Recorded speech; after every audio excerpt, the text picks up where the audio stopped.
Our favorite clients are those that want to crush the status quo, whether it's their own or whether it's something within their company or they need a redesign or a reset somehow. So our ultimate clients are those that say, yes, we want to do it now. And we light the fire. If you don't change, you will die. Welcome to another episode of the executive series Behind the Curtain of Leadership. I'm your host, Jamie Minton, and today we're talking with a dynamic leader who's been transforming the events and marketing space for years. Dahlia El Gazzar is the founder of DAHLIA+Agency, where she empowers brands and events to break the status quo with energy and creativity. Dalia is known for her ability to push clients out of their comfort zones, helping them rediscover their passions and transform their strategies. Whether she's guiding major tech companies or organizing on-site activations at industry conferences, Dalia's work is all about creating impactful experiences that leave a lasting mark. I'm excited to dive into her journey, her insights on brand empowerment, and how she helps companies embrace change and thrive. Please join me in welcoming Dalia to the show.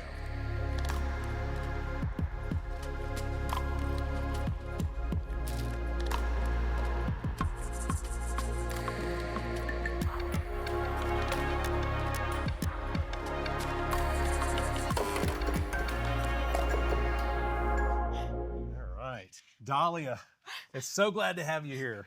I'm excited you're here at LeaderPass Studios. Jamie, it's like, this is absolutely fabulous what you created here. Thank you. Thank you. It's so fun having you here. You and I have seen each other on Zoom and phone calls, but never in person. That's true. You look even better in person, I have my to say. God. So Yeah, you had to say that, but thank you. It's all in the curls, there you go. Yeah. Yeah. I don't know. I know. have no idea. It's been a long time since I've known. You can borrow mine. Please, please, please. No, but it's great having you here and you. super excited to connect with you in person and have you come out to the studio, and would love to get into and talk about what you do because I think it's fascinating. I think it's always got high energy, creativity. So let's tell everybody what you do right now. And So it's interesting you say that because right now I am really trying to nail down what it is, but you nailed it yourself when you said it's the energy. Yeah. So I believe that there's energy and empowerment. And basically what we do is we empower brands and events and those that want to do better. We're really trying not to be around, how do we go about changing the status quo? There's a lot of clients, there's a lot of people that even for themselves where they say, I want to crush the status quo. I want to change. I want to transform. And we bring a lot of energy, and sometimes they call me a little woo-woo, and there's juju, and I talk about lunar eclipses and the planets and so forth, because I honestly feel what we do is we push people out of their comfort zone. So whether it's an event that wants to create something brand new, whether it's a brand, whether it's anybody that's stuck, we take a look at like how to get them unstuck. Cool. But the element here is the energy part. Yeah. It's every time I think about conversations we've been on over the years, it's combination of energy and then also you're trying to serve. I mean, I always feel like there's no hidden agenda. You're just like, okay, so what's going on? What do you do? What's happening? What's this event? What's that? Okay, here's how this could happen. And then you just go boom, boom, boom. Oh, you need to meet so-and-so. You need to do this, you need to do that. So that's what I felt. Even as you're walking through our place, I'm like, here she goes, And I'm like, where's my notepad? Because you got such good ideas. I'll put a recording on for you. Yes, So here's the key though, is, you want to work with someone who, if they can't help you or serve you, they should just push you to someone or some way that will. Yeah. And I'm a big believer, and we talk about it a lot, where it's like, complement your lane with other lanes. So it's like how you built this area, this studio. Yeah. This is more than a studio, by the way. So you have to work on your marketing a bit. Well, by the time we're done today, hopefully we'll have. But what I'm saying is, I think we're coming to a point where you can stand really strong within what you know best. And then you seek those that complement you, the yin to the yang. but you do your passion work, because then it doesn't really become work. You're doing it and you're loving it, you know? When you spend time with people and you start digging into their world, do you look for that passion? And is it something that that people don't realize or have not identified yet? Or Yeah. is that something that... Absolutely. So there's a couple of different situations. There are some people that can see that they are not in their passion zone. Okay. Or they see that things need to change, whether it's on an event side, for themselves, on their technology, whatever it is. And I just realized we can't do anything without technology these days. So it has to be an underlying, conversation. But essentially where where we come in, or where I come in, it's truly about like where you want to be. People get so stuck right where they are, and they keep talking and circling around where they are, not where they want to be. And some of them just need validation. They need to say it out loud. Yeah. And then they realize, holy cow, I now know where I need to be. I was just at Paytech Women's Conference, and I made my first lady that came to see me, just to talk about LinkedIn profile. She started crying, and I'm like, and I usually make people cry, but in a good way. Yeah. But, Okay, good. but basically, the reason why she was getting so emotional is like she was telling me her story, and there was a personal story of like losing a lot of weight. Okay. And it talked about determination and how she like would open up her garage, and everybody in the neighborhood, she kept sharing the story and helping them get on a better path. Oh, cool. Yeah. Okay. Yeah. And I'm like, so how do you do that inside your company? And then she just went off. And I said, okay, so you are a compass and you are able to do this. And she's like, oh my God, yes. And I'm like, that's what you talk about. So it's like, you push people to really understand who they are, or what their offering is, or who they serve. I mean, on a company side, or like on a brand side, you have a lot of companies that say, I'm everything for everyone. You're really not. Right. And so you end up not doing a great job for everyone. You do it for certain people. Like who's your favorite type of client that really resonates with you and what you do here? I used to answer it early days, like, who can I find that's at a high level or famous? And you're drawn to those types of personalities just naturally, celebrity or whatever. And what I think I've really fallen in love with is helping or finding those who actually have value inside of them, but you may have never heard of them before. Right. And to watch that go from, their experience in life or their expertise or whatever to, oh my gosh, I can actually help others or provide a product or service or, insight for others. So I think that is what I'm drawn to. Now, how that happens, I mean, it can be a business. It could be somebody who's got a product that they're trying to launch, or it could be a content creator, or a variety of things. So when you talk about narrowing that focus, do you find that it's not that somebody's trying to be everything to all people, but because they really just haven't landed it? Yeah. And they're trying to put their finger on it themselves? They just need a sounding board. They need a brand therapist. Call it what it is. It's not about the titles. Or they need someone to call them out on their shit. Yeah. And it's, we play devil's advocate very, very well as a team. The Dahlia+ team, they know how to like dig deep and, call you out if you need to. And so the other thing is, it's based on the conversation. What you created here is also a stage for those that can own up to their brand. And so, you talk about like thought leaders and like authors, they've already landed in a way. But you have this whole opportunity to show people, even through a different lens, no pun intended, but it's true, where they become a compass for others through their storytelling, and you guide them that way. Yeah. And so like, this is where, and I'm going to say, there's a lot of younger generation that are content creators. They're very successful. They have their followers on whatever social media they use. They're associated with different brands, and that's perfect. They're influencers in their own niche. They still need guidance.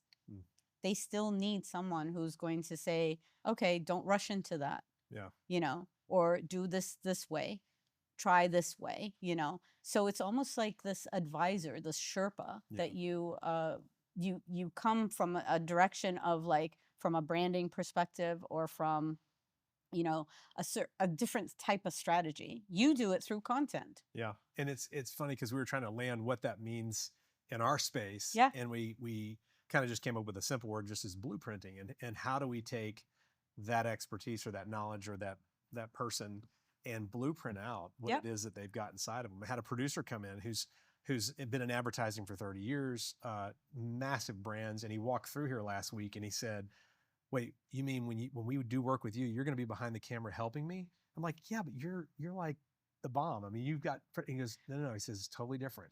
He said, I need someone to do that for me. There you go. And have that guidance there. Yeah. So, you know, you just don't realize it, but it's a big deal for folks to. It's a very big deal because, you know, right now it's a big deal because there's so much out there.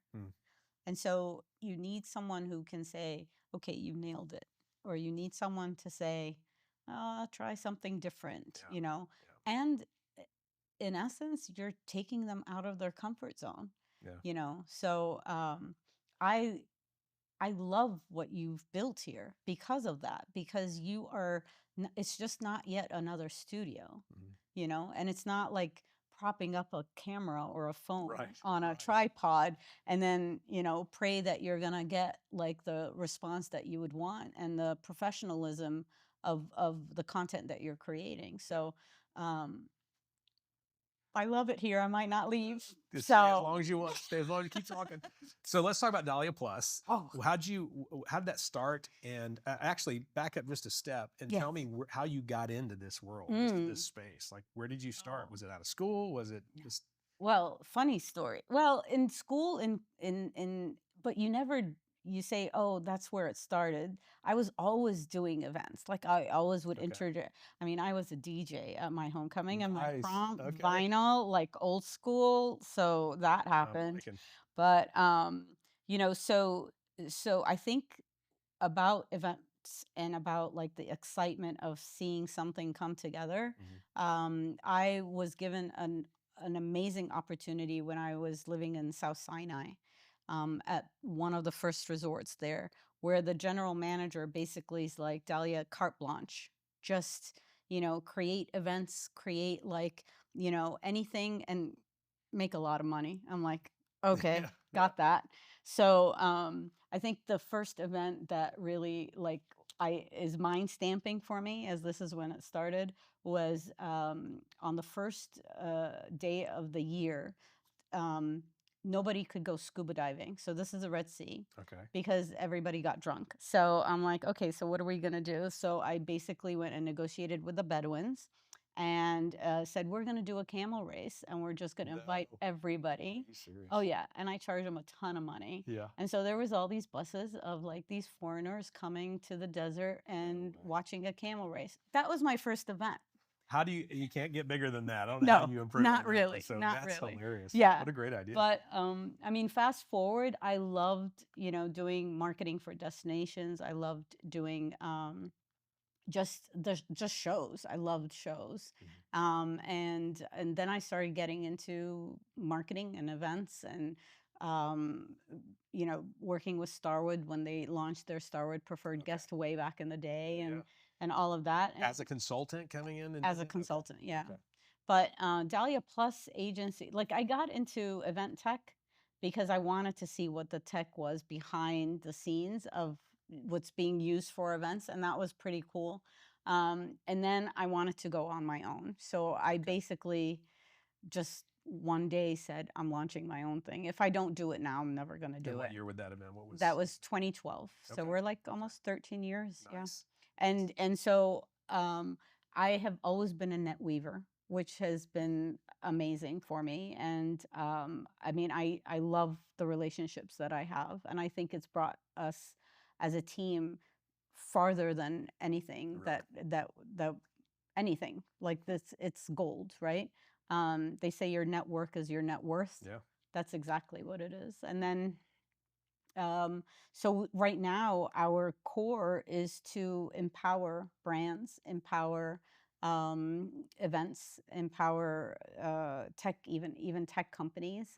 But we don't lose sight of the the the end client. So this is why, like at shows, we still have on-site activations to empower attendees. Okay. Okay. Yeah. And so this is why we're always doing these on-site activations and talking about like what's in your brand, what's your profession, like do you want to go off on your own, do you want to create something different, you know? And I have a very, very soft spot for younger, next gen, as well as for women-owned businesses. So that's my soft spot. That is cool. When you say activation, that means you're physically there and you're having engaging, like you're setting up appointments and meeting one-on-one or as a group. Yeah. So our activations are usually at a conference. It's a value add that the event organizer brings in. And it could be a brand zone where they come in and say, talk to me or help me out with my brand or my LinkedIn. Or I am a consultant and I need help on my website. Anything that will make them stronger.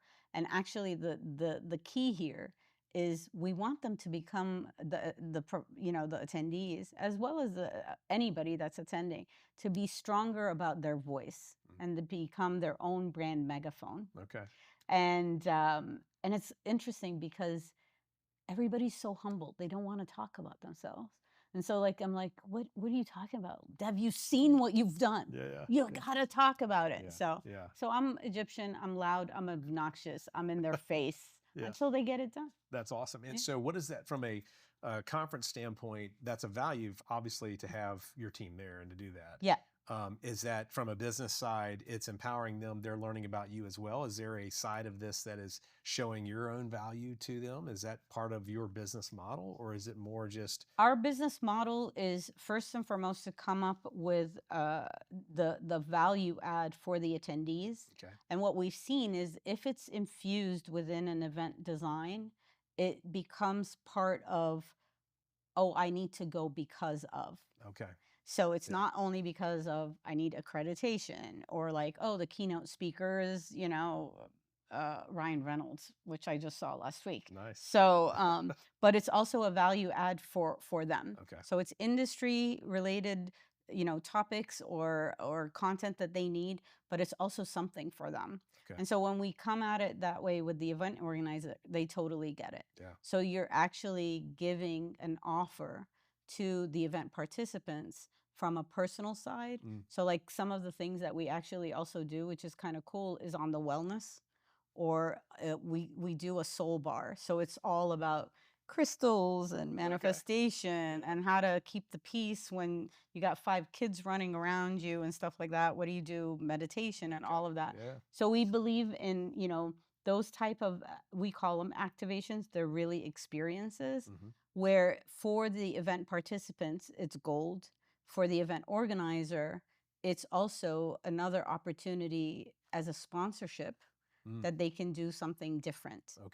And I do believe that events are taking a twist where the blueprint, as you said, so I'm going to steal that word for a second, of how their event was designed is not going to work for them in the next couple of years.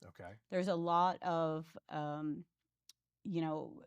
conflict of where time is spent, where mental capacity and brain width. Everybody doesn't have that much time anymore.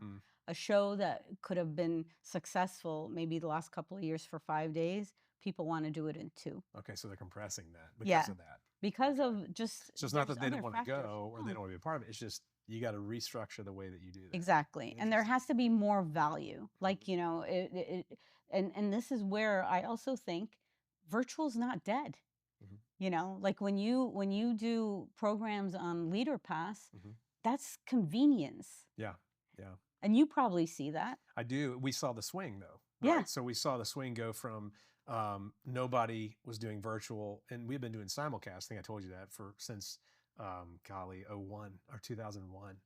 And so our word for virtual was simulcast.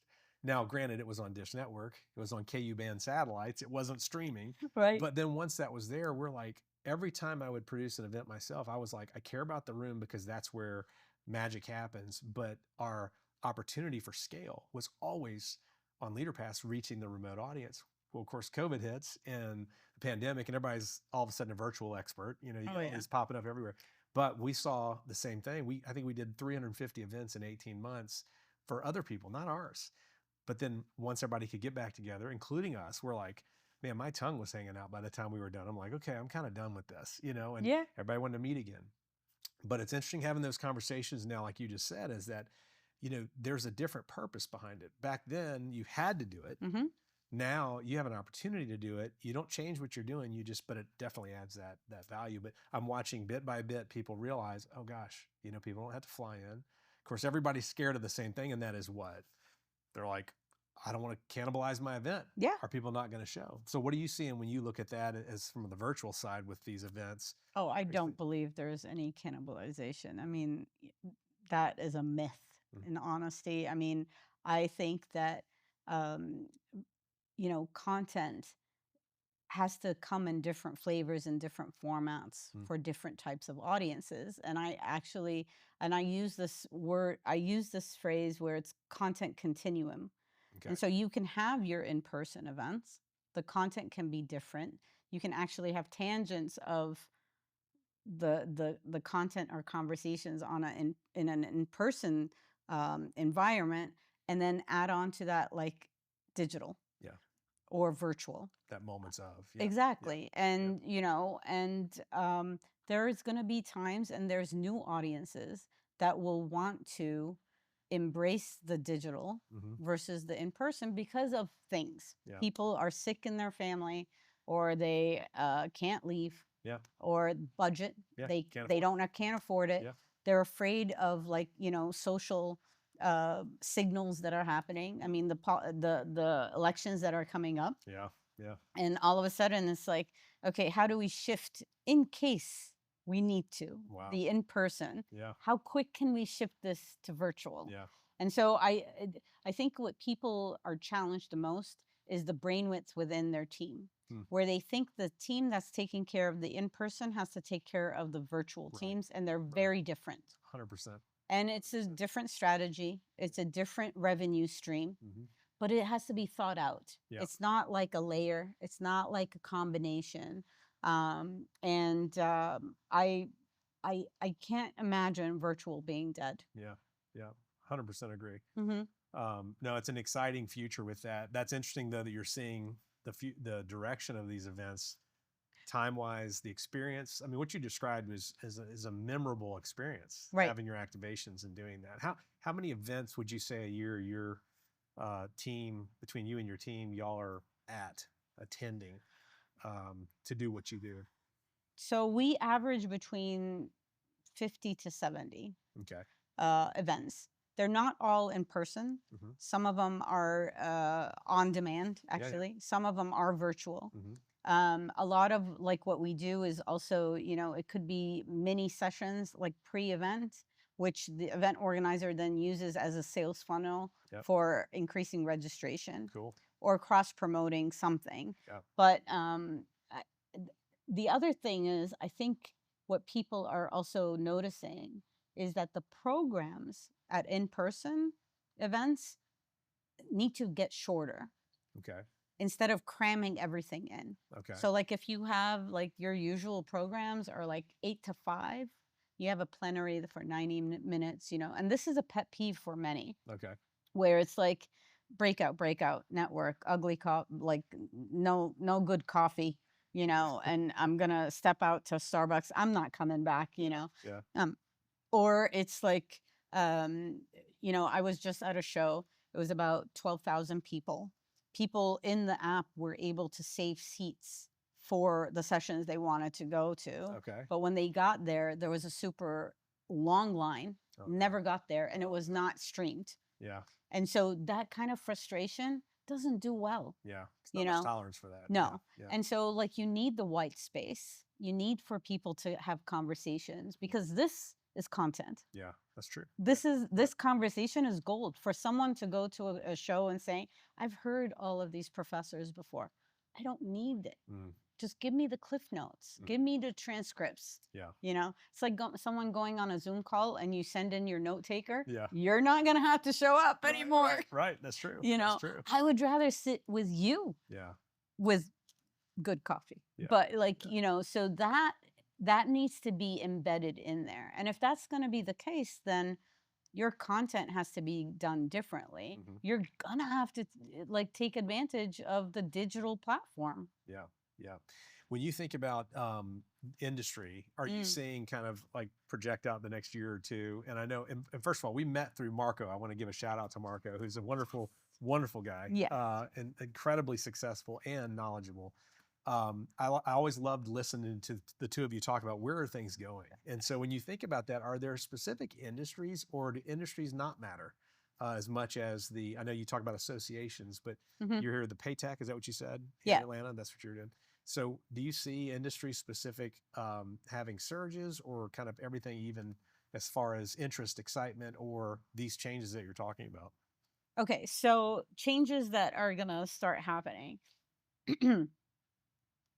With the way people are shopping online, and like with the way TikTok shop is happening, and Amazon and the influencers and the creators are like getting in front of video, showing products, and it goes straight to their shop. Yeah.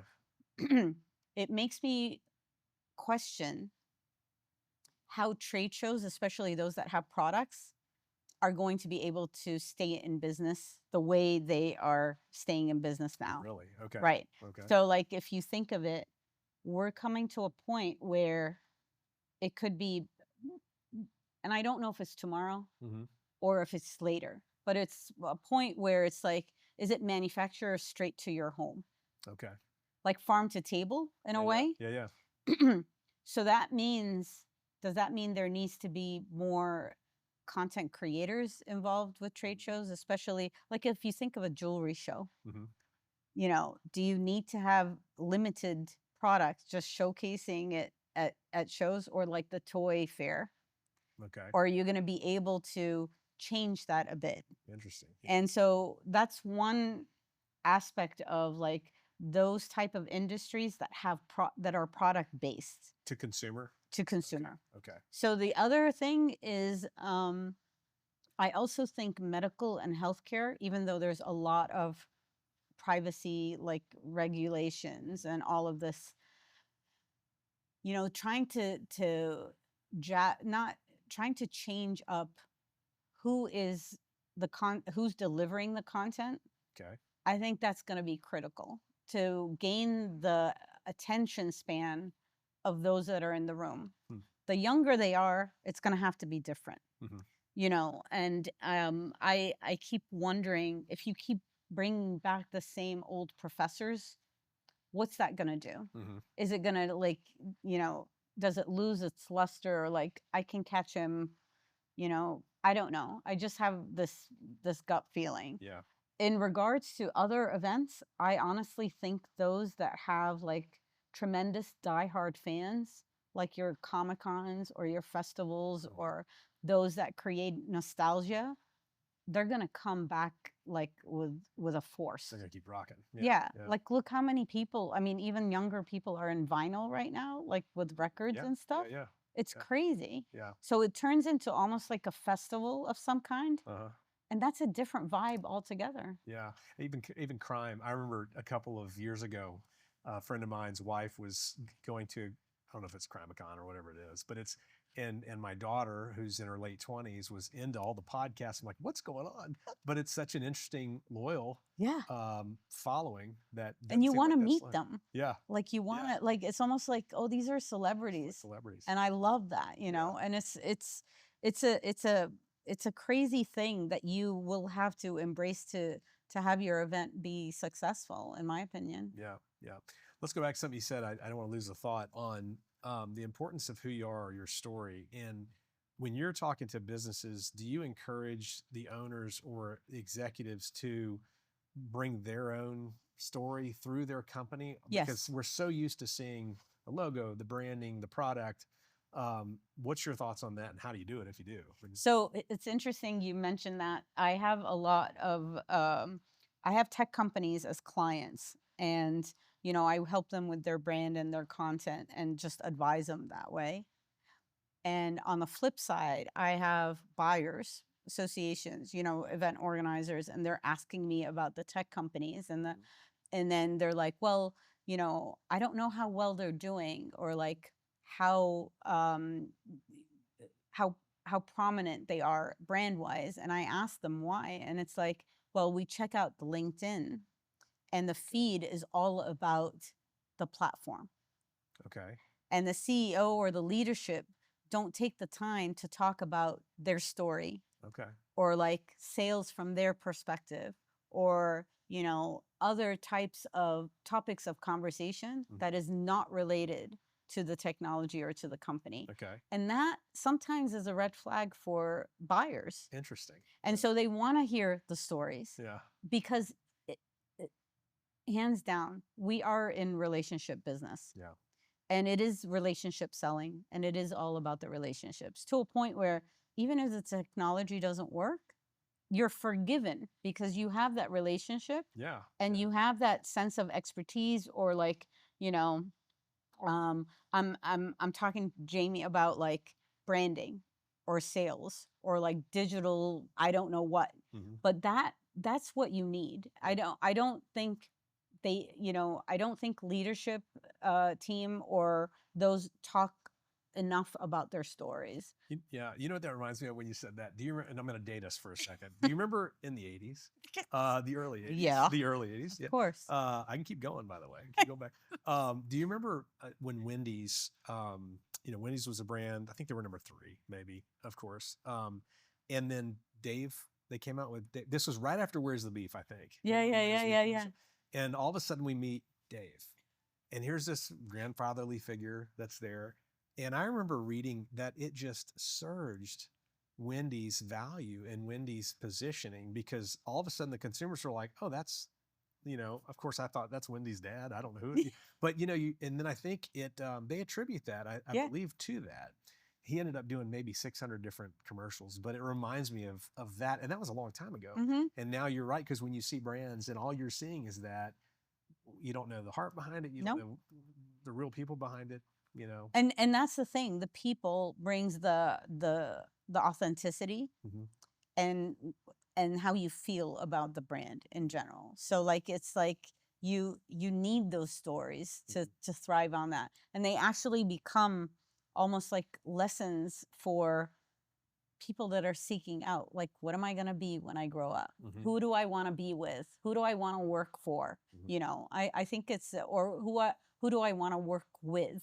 Okay. And I think that's where the storytelling is critical. Yeah. But some of my top posts on LinkedIn are my personal stories. Okay. And it's kind of it gravitates people towards you. Interesting. It's crazy. crazy. So let's talk about the platform. So I pictured, Facebook is really where, in my mind, that happens. LinkedIn was always this is your business. It's wild, wild west still a little bit, but it's your business area. Yep. But you're saying you're kind of integrating that into your LinkedIn. Yeah. So I do that, and my kids cringe because they see it and they're like, don't post about me. But I do it anyway. Yeah. But I sort of like blend both worlds, where it could be a story about one of my kids, and then it's how does that relate to me as a professional? But the thing about it is you do it in a way where other people's relate to it as well, and that's where the relationship and the engagement happens, which is cool. Beautiful. That's so cool. Yeah. Flashing back to about a year ago on a call you and I were on, because we have never had a presence at all. I mean, with LeaderPass, we have all these great clients that have amazing presences, but we've been always behind the scenes. And when you started asking me, hey, what are you doing on social? What are you doing here? You need to come to conference. You need to do this. And I'm like, oh, man. And so talk to me about, I don't know if this is a comment. You talk about moving out of your comfort zone. That's one of the areas that you want to empower people out of. So if you've got a business person watching this who is probably like me, going, I think even to date right now, we're just starting with LeaderPass as far as our social goes. But there's that fear, right? It's Oh it's yeah. a fear of like, well, what if nobody likes it, or what if you get a couple of what if you get a couple of thumbs up? Does it make you? Do you feel like it makes the business look bad if they don't get the kind of response that these Well, first and larger foremost, influencers? nobody looks at your analytics except you Okay. from an outside perspective, Okay. right? Yeah. Second is like if you really want to do a deep dive on like what you want to share that will be true and authentic to your brand, but like what you can give back. So for you and for LeaderPass, it would be kick-ass if you can do like a little series, video series, because you're amazing on camera, um, about like, here are ways to step up your game in front of the camera. Okay. And make it 60-second lessons. Mm-hmm. It's a series, Okay. 1 through 5. And then you keep asking those that are watching, what else would you want to know about? And you keep sharing those lessons learned. Okay. Or epic fail of like, you know, audio on video. Yeah. This is what you're doing wrong. Yeah. People do it wrong all the time. Sure. So they will seek you out as, this is my source. Interesting. And then LeaderPass comes in as part of your, not part of your brand, but like, this is what you do. So you see epic fails and epic successes all the time. Yeah. And you're teaching from behind the camera. Okay. So like, this is where they get a glimpse of you Mm-hmm. and all the advice, because you're a Sherpa. Mm-hmm.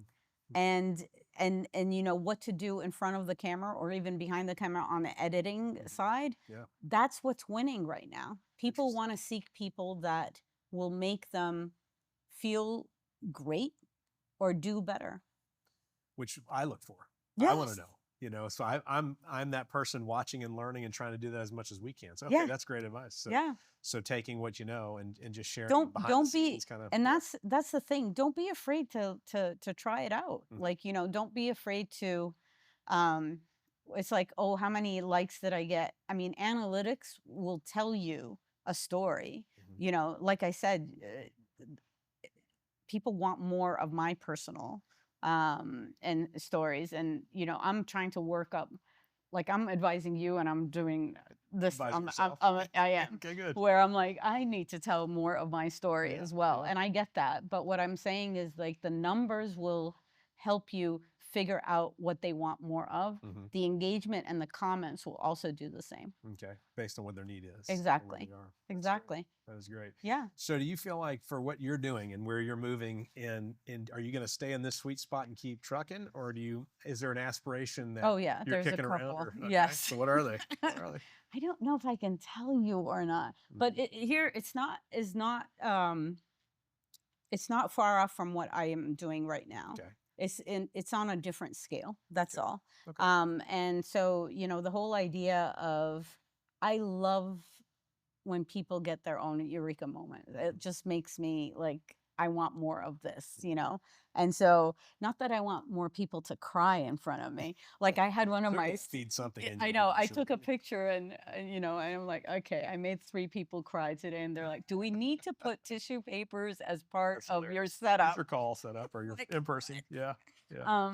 But what I want to do is more empowerment. I think that within our space, within our industry, I'm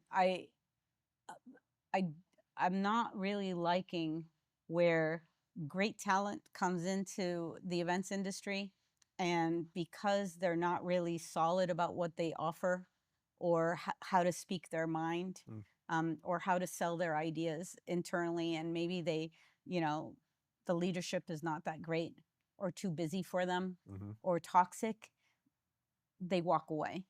Okay. And so my mission is to help, you know, fix that a bit. Which would keep them, which would get them. Which would keep them and make them stronger. And so that's one. And I don't know, events always intrigue me. Like I love creating events.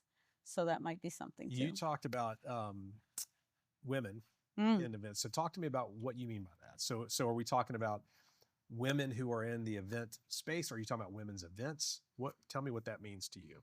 Both. Okay. So, um, and it's funny. So we're creating a program where we're talking about women that lift other women up Okay. in the industry, Okay. and it's a way of storytelling, sharing stories, advice, and also mentorship. Okay. But I think it's all about, like, supporting women that are taking detours in their career, want to step up in the company that they're at, um, or step up in their own skin, Okay. in their own profession. So that's within the events industry. We're very strong about that. That needs to be a movement that keeps on going. Other women conferences are those that are just focused on women professional, whether they're in healthcare, like this one in Paytech, for example, women in tech. You know, there's a thing that we see over and over again, and it's also with male professionals, but especially with women, where they're not really great at marketing themselves.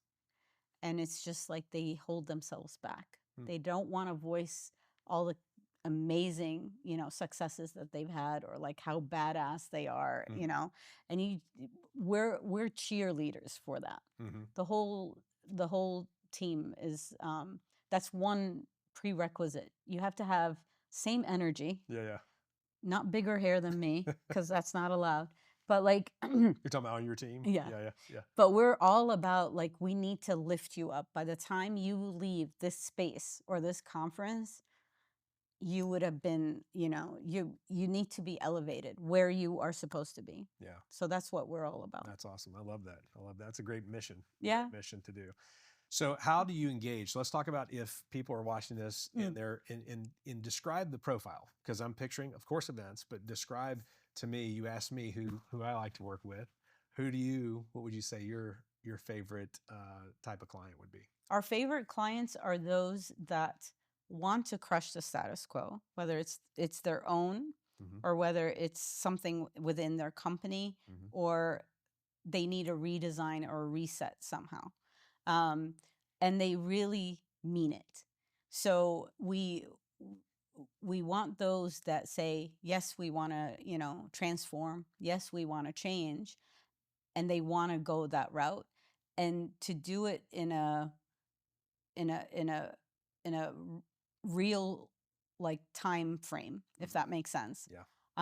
There's a lot in that, by the way, what you just said. I'm thinking about conversations I've had recently where it's like, do they really want to? Exactly. And so it's interesting. Yeah. So there's going to be a surge of divorce and firing clients that's going to come up, because you work on, like, all this, like, strategy and, like, beautiful programs and, ways of changing. And then they're like, oh, this looks great, but let's not do it now.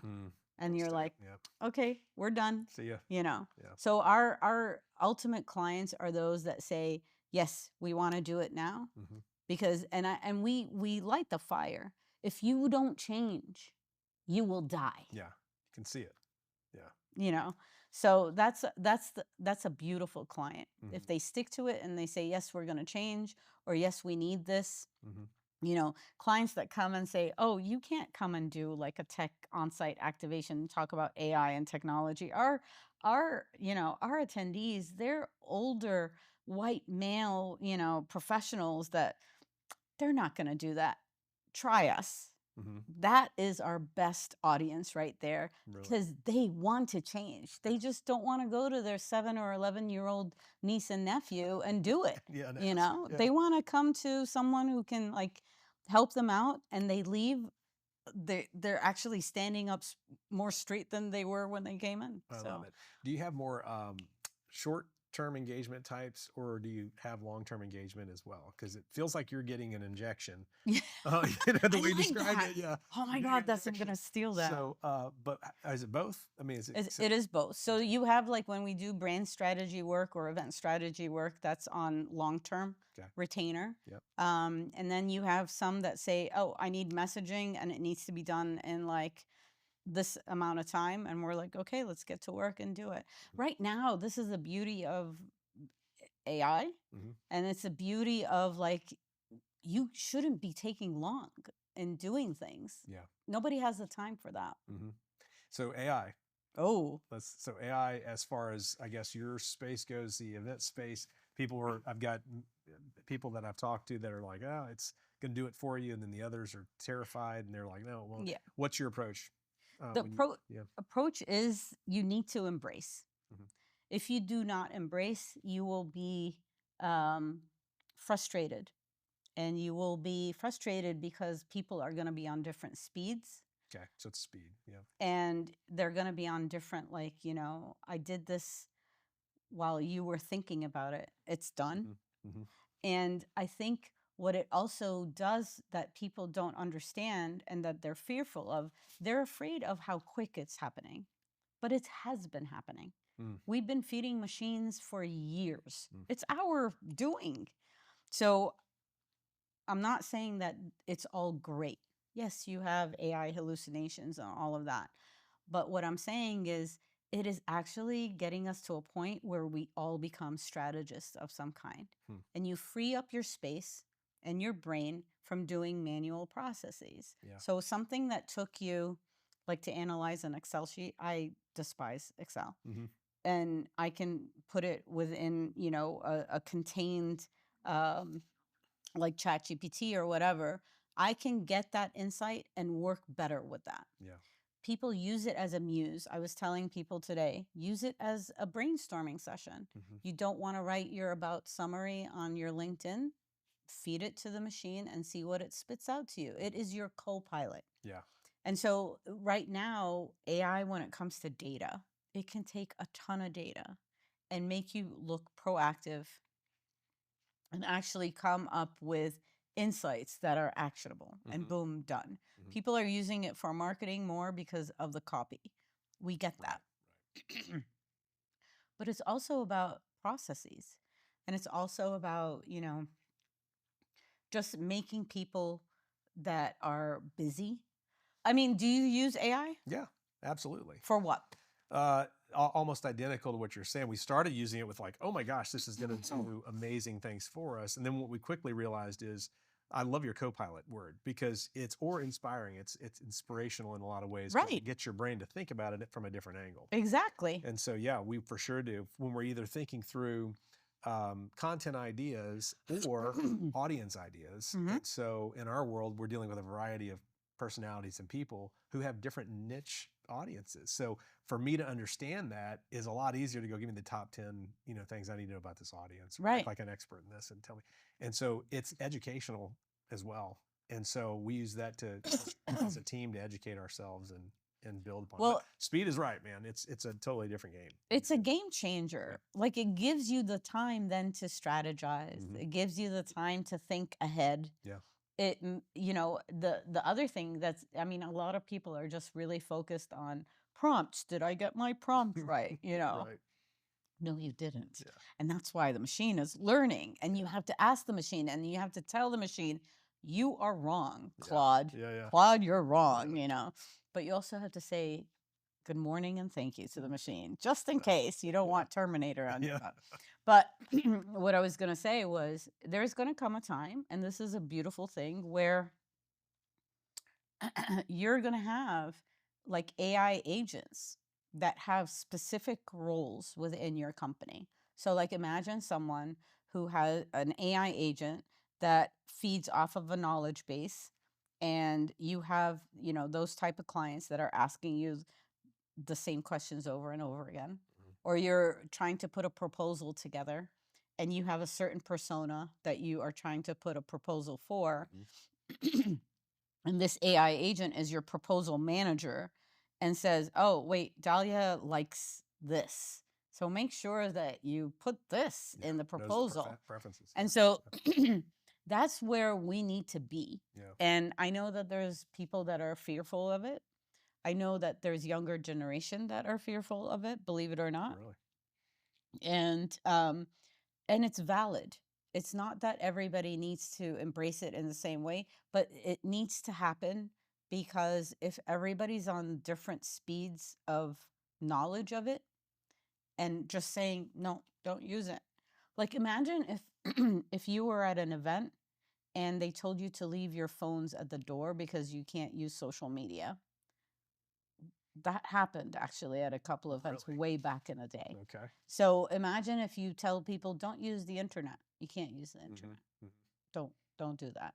So I know I'm being extreme, but this is where, like, if leadership and if the team does not embrace it, it can be very frustrating. Yeah. Yeah. And limiting. Very. Yeah. So let's talk about how people, if they want to engage with you, how do we do that? What's the best way? Do they go to your website? Just website, Dahlia Plus, DAHLIA+.com. Dahlia at DahliaPlus.com.